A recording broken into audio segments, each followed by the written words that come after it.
Hey, we're bringing you a special episode today. It turns out that we have been running ourselves ragged. We spent all March at history sites or preparing to go to sites. We shot video after video after video. We spent all of February preparing for it. Right. So. We spent all, and then we did all of March. And then April, we've been doing the Getting Started series and putting that out on the channel. So it's been super duper busy, and we need to take a little bit of break before we're going to give you brand new episodes again. So we are working so hard at getting these Mount Vernon episodes ready that we just did here at the very, very end of March. There's a lot of work to do, and they are so amazing videos, but we want them to be good. So we need to take a little bit of time to work on these, as well as other projects. It is crazy. We've got some great episodes that we want to give you in the meantime. Okay, so we're going to reach way back into the archives and pull up one of the earliest episodes. Hey, it's springtime, and this is really appropriate for that. Asparagus. So enjoy this one. And we'll be back after the video for a little commentary. Today I'm going to be preparing a couple of very easy 18th century side dishes using asparagus. Now for those of you who don't like asparagus, well, frankly, you just leave more for the rest of us. But I suggest you give these a second chance. For those of you who like asparagus, you're gonna love these dishes.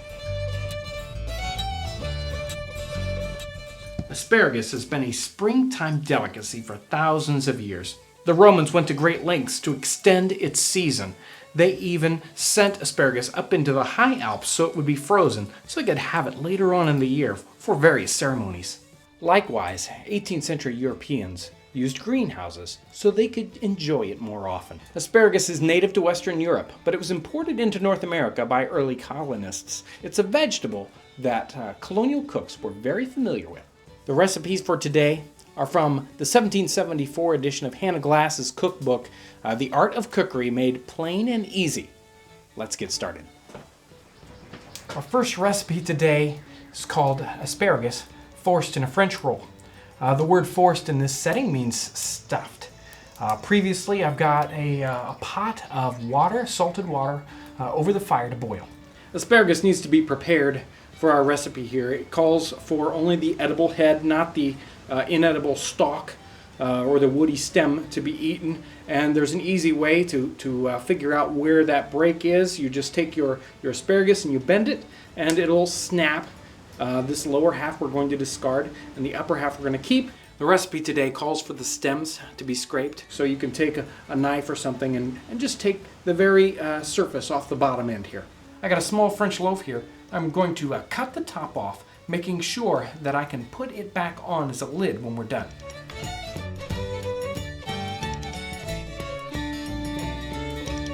I'm going to take most of the crumb out, so leaving about a 1/2 inch to 3/4 of an inch of crust all the way around, sort of creating a boat.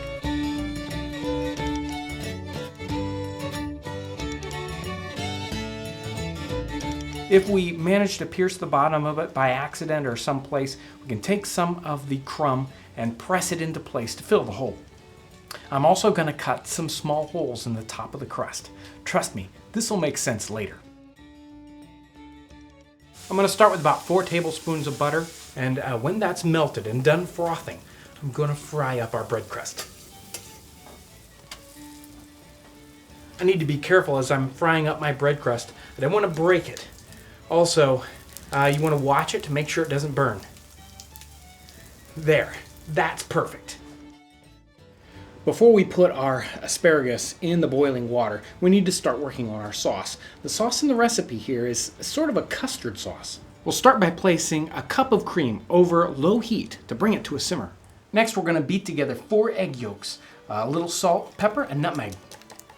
Once our cream has come to a simmer, it's time to start adding it to our egg yolks. We do that by adding just a tiny bit at first and whisking it in completely. I'll keep doing this until all the cream is incorporated into the egg yolks. Before we continue with the sauce, let's put our asparagus into our boiling water. You want to boil your asparagus for about 8 minutes. You want to watch it. You don't want to get too limp.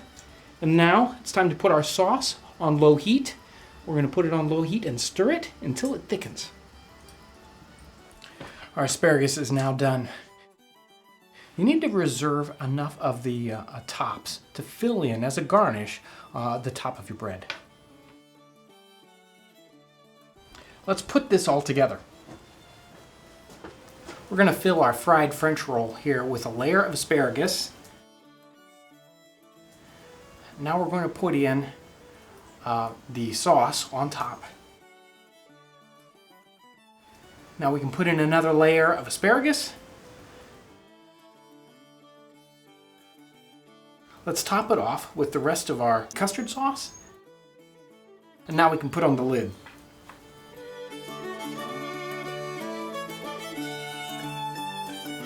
And now, the garnish.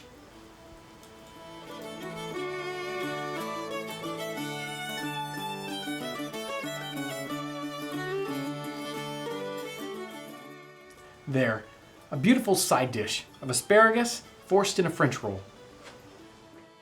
It's easy to go to the grocer today and purchase asparagus just about any time of the year. But in the 1700s, the window of opportunity for enjoying this vegetable was very narrow. Since asparagus was available for such short periods of time, what couldn't be eaten was either pickled or it was allowed to go to seed. Seasonality was a way of life in early times. Food and food preparations were connected with holidays, so that the activities of the holidays were always associated with the foods that were available. St. Martin's Day, for instance, is in the middle of November, a time when winter wheat needed to be planted, and it was also the perfect time to slaughter livestock. The cooler temperatures led to less spoilage and higher quality meat. It seems that many of us today have become disconnected with the rhythmic effect of the seasons on our daily lives. But for the person in the 18th century, the ebb and flow of the seasonal factors would have been an inescapable way of life. Our next recipe is an asparagus ragu. This is going to be very easy. We're going to use about 20 stalks of asparagus, about 1-inch lengths here. We also need 1 large onion that's coarsely chopped, and 1 small head of lettuce chopped up too. Instead of lettuce, you could use any spring greens. Spinach, endive, stinging nettles, or even dandelion. I'm going to start with about 4 tablespoons of butter. Once that's melted, we're going to put in our asparagus and our onions. We'll saute that for about 5 minutes.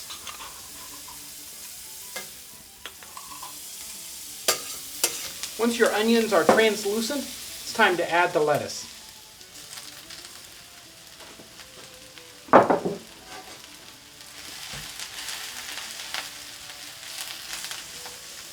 We're going to season this with a little bit of salt and pepper.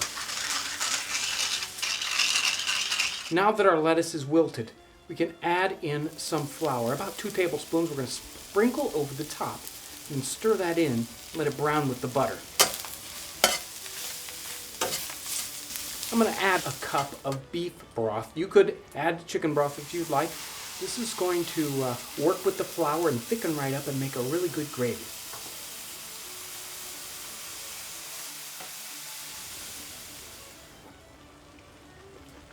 Probably needs just a little bit more salt.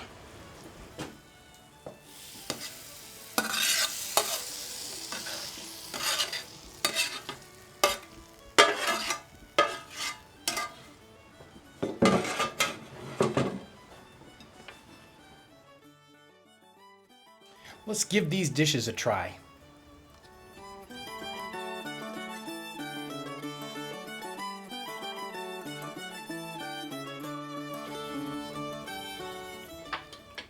The nutmeg is a perfect complement. And then you get the buttery sauce soaked into that bread. Very good.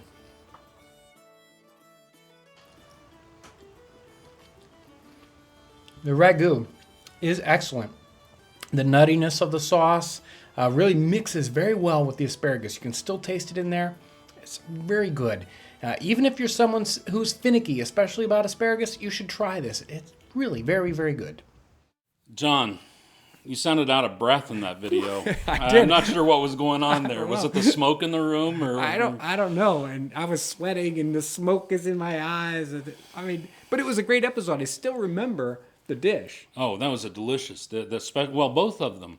The ragu, yeah. The ragu and the asparagus forced in a French roll. The French roll. Tell me about a French roll, Kevin. Okay, all right. Now you have to keep in mind that this is one of our earliest episodes in all of our cooking videos, and there are a few things that we've learned, and what exactly French bread is one thing we've learned. It is not like you would buy at the store or your local bakery today. Modern French bread is a very simple bread that's, anyway. But the French bread in the 18th century, in the English cookbooks, was a highly enriched bread. It was enriched with milk and butter and egg yolks, and so it would have been an expensive bread. It would have been a luxurious bread and a soft textured bread. Right, and they cut off the crusts and everything. In fact, we have an episode on that type of bread. And I'll put a link down in the description section. Okay, yeah. Right, and that's what we should have used in this episode, but we didn't use that. It was still fantastic, though, Yeah. what we used. Right. And if you can't find an it works enriched fine. bread, Works fine. yeah, any type of But it bread was just like kind of that funny works. that we learned about the bread specifically. And, that's the other thing. On all these episodes, we're learning. We'll do episodes, and then, a year later, we'll learn something new. It's like, oh, we should have put that in it, or we did it completely wrong. Hey, we're all still learning. This is a process. It's a lot of fun. Yeah. And if you haven't done the recipes already, I would encourage you to do it. They're fantastic. Right. Fantastic And this one, we do get a lot of comments on people that try this out. It is wonderful. It's great if you've got a picky eater that doesn't like asparagus. This will get them in the door on asparagus. I'm one of those people. What can I say? But I love asparagus. yeah, well, when I was a I kid, ate his asparagus. when I was a kid, I wasn't big into asparagus, but these two dishes are wonderful. Thanks for coming along with us today. For experiencing this. We had so much fun, and it's great to bring these back to you. Thanks for watching.